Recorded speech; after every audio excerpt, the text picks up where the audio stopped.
하나님 말씀 아가서 6장 8절 9절입니다. 아가서 6장 8절 9절 말씀 우리 같이 한 목소리로 읽겠습니다. 왕비가 60명이요 후궁이 80명이요 시녀가 무수하되 내 비둘기 내 완전한 자는 하나뿐이로구나.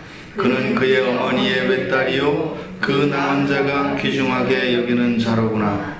여자들이 그를 보고 복된 자라 하고 왕비와 후궁들도 그를 칭찬하는구나.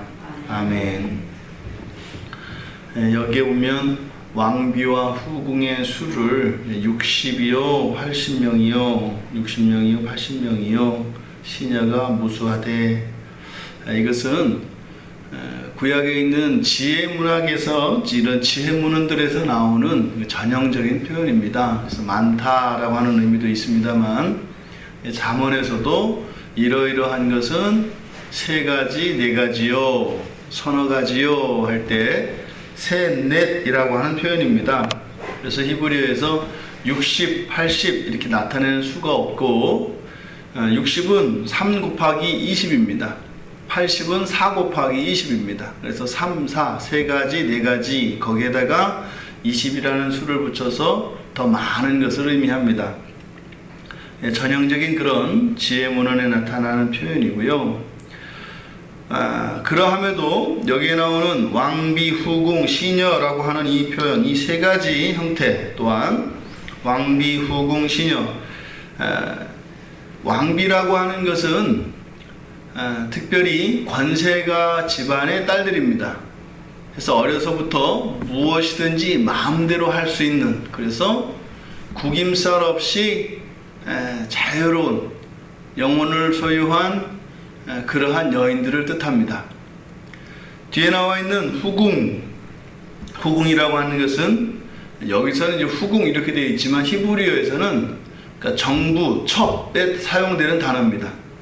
여기서는 이제 후궁이라고 사용되지만 다른 책들에서는 주로 정부로 사용되는 정부의 의미로, 부정적인 의미로 사용되어지는 단어입니다. 근데 여기에서 말하는 후궁은 미모를 얘기합니다. 그러니까 특별히 빼어난 미모를 가진 여인들이라는 뜻이고요. 뒤에 나온 시녀는 결혼하지 않은 남자의 손길이 닿지 않은 처녀를 의미합니다. 그래서 자유로운 영혼과 구김살이 없는 여인들, 그리고 미모를 가진 여인들, 그리고 순결한 처녀들, 그러니까 모든 종류의 여성들, 그러니까 여성들이 가지고 있는 모든 아름다움, 모든 것을 다 갖추고 있었다라는 뜻입니다. 이것은 주님께 더 이상의 사랑이 필요 없는 상태를 나타내세요. 그러니까 주님께 교회가 어떠한 필요에 의해서 있는 것이 아니라 단지 하나님이 사랑하시는 그 사랑이 교회와 성도의 존재 이유라는 것입니다. 그러니까 우리 성도들은 인생의 목적이 어디에 있어요? 하나님께서 사랑하시는 것에 있다 이 말입니다. 그러니까 그것을 우리 편으로는 하나님의 영광을 위하여 존재하는 것이죠. 여기서 말하는 60명의 왕비, 80명의 후궁, 무수한 시녀, 이것은 하나님에게는 부족도 없으시고 결핍도 없으신 분이심을 나타냅니다. 그래서 성도는 우리의 무엇이 아니라 그저 하나님의 사랑의 대상일 뿐입니다. 그래서 거룩한 성도라고 불리는 것이죠. 9절에서 내 비둘기 내 완전한 자 하나뿐이다. 이 비둘기는 순결과 정절 그리고 제물로 하나님께 드려질 수 있는 것이라는 의미라고 했습니다. 그래서 내 비둘기라고 하는 것은 주님을 만족시킬 수 있는 자, 그런데 완전한 자, 흠이 없는 자라고 이야기하는 것입니다. 그래서 주님을 만족시키고 주님의 기뻐하심을 받을 수 있는 존재로서의 술람미 여인, 성도라는 것이에요. 어떻게 살아간 이유를 살아가는 우리들이 하나님께 그렇게 만족을 드리고 기쁘게 여기심을 받을 수가 있겠습니까? 하나님의 사랑이 어떠한지 알게 하는 것입니다. 하나님의 영광이 높아지는 것은 하나님의 사랑을 받는 우리들이 낮아지는 만큼 높아집니다. 하나님의 영광은 더 이상 높아질 수 없기 때문에 우리들이 우리 안에 있는 죄의 비참으로 낮아지는 만큼 그 영역, 하나님의 영광의 영역이 확장되어져 간다 이 말입니다. 그래서 우리들의 죄와 우리들의 비참은 하나님 아버지 앞에 영광으로 나타납니다. 왜요? 우리의 죄를 용서하시는 그 하나님의 무한하신 자비하심으로 하나님의 영광이 이 세상에 해와 같이 빛나기 때문입니다. 이어서 그는 그의 어머니의 외딸이요, 유일성을 강조하고 있는 표현입니다. 그 낳은 자가 귀중하게 여기는 자로구나. 유일한 유일성, 지금 내 비둘기 내 완전한 자는 하나, 그의 어머니의 외딸. 지금 술람미 여인의 가치가 무엇에 있는지를 이야기하는데 그것은 하나입니다. 하나. 그 유일함이 이 술람미 여인의 가치의 근거가 된다 이 말이에요. 이 유일한 술람미 여인, 이 유일성은 앞에 있는 60과 80과 무수한 것의 가치보다 더 크다라는 것이에요. 내가 사랑하는 것은 오직 너 하나다라는 것입니다. 이 이야기는 반대로 우리에게 한 분이신 하나님에 대하여 알 것을 요구합니다. 오직 한 분이신 하나님, 유일하신 우리의 구세주이신 예수 그리스도에 대하여 가르쳐 주시는 것입니다. 그런데 어떻게 해요? 낳은 자가 귀중하게 여긴다. 이것은 구속의 가치가 혈육의 가치를 능가하는 것을 의미합니다. 우리가 예수 그리스도의 몸으로 한 지체가 되었을 때는 서로를 형제와 자매라고 부릅니다. 무슨 말이에요? 그리스도 안에서 우리는 한 가족이 되었다는 것이죠. 그런데 또한 한 어머니로부터 낳은 자녀들이 또한 형제와 자매로 부름을 받습니다. 그러니까 두 종류의 가족이 있다 이 말이에요. 그래서 영적인 가족이 있고 혈육의 가족이 있다 이 말입니다. 지금 여기에서는 영적인 가족의 가치가 더 우월하다고 이야기합니다. 하지만 이런 혈육의 가족들의 가치를 성경은 무시하지 않습니다.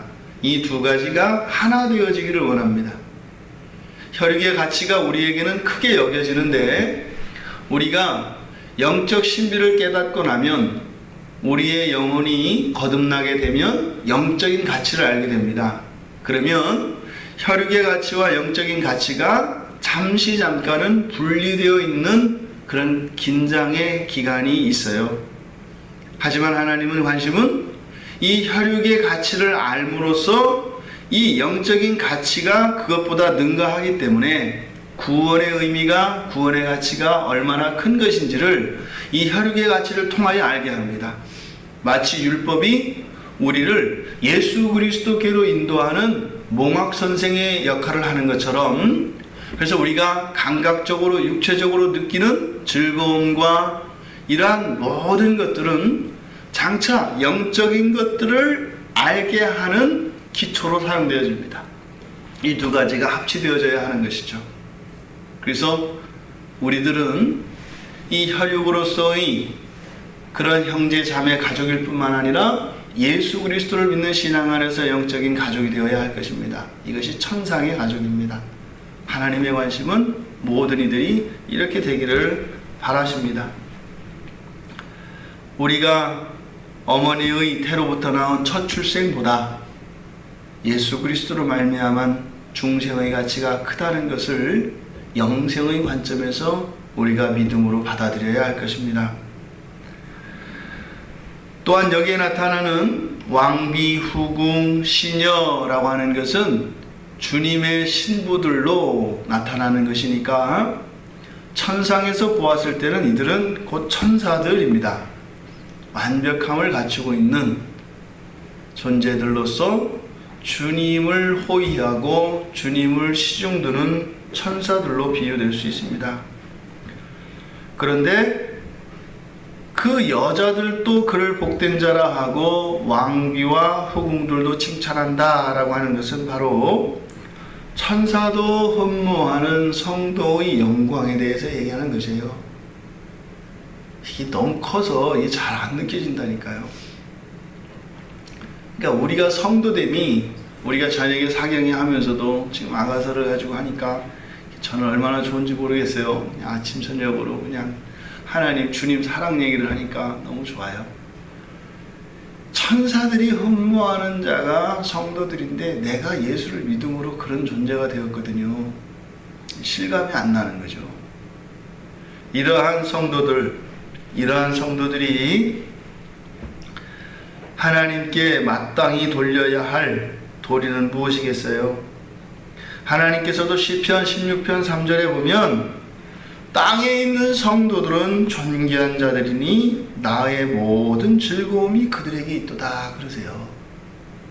하나님께서 땅에 있는 성도들은 존귀하고 하나님의 즐거움이 그 성도들에게 있다고 이야기해요. 우리가 정직하게 고백을 해보자고요.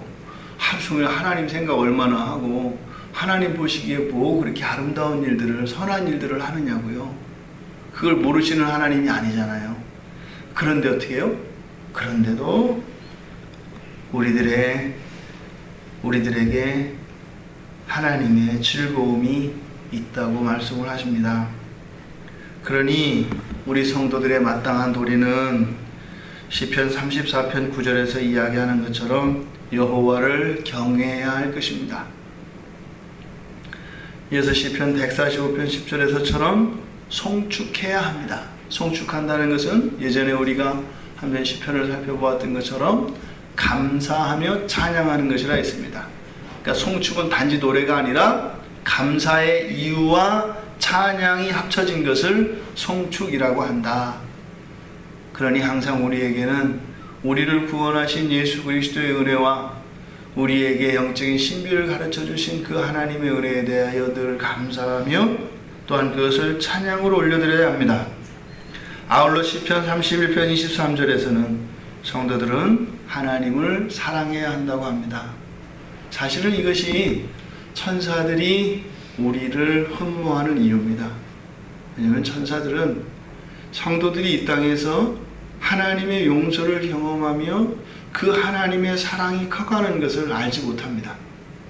완전한 존재들이기 때문에 부족이 없어요. 부족이 없기 때문에 하나님의 사랑이 이렇게 느껴지지 않는다 이 말입니다. 영적인 세계에서는 무정동이거든요. 완전히 꽉 차 있기 때문에. 근데 우리는 죄로 인해서 오히려 죄가 있는 것이 사실은 무한하지 않고 결핍되어진 상태인데 이런 부족과 결핍이 하나님의 사랑을 더 실감하게 된다 이 말입니다. 이게 사단이 이걸 몰라가지고 괜히 죄로 우리를 물들게 해가지고 완전히 당한 꼴이 됐어요. 죄로 이간질 시켜가지고 하나님에게서 하나님과 우리 성도들의 사이를 이간질 시켜서 사랑을 끊어내려고 했는데 그 죄가 들어오는 바람에 부족과 결핍이 없던 인간에게 죄로 인하여 부족과 결핍이 들어오면서 오히려 하나님을 향한 사랑의 무한의 크기가 더 크게 되었다 이 말이에요. 이게 우리 하나님이 하는 드라마입니다. 오늘 하루 여러분들의 삶 속에 여호와를 경외하며 송축하며 하나님을 향한 사랑이 더 풍성해지시는 그런 날이 되시기를 주님의 이름으로 축원드립니다.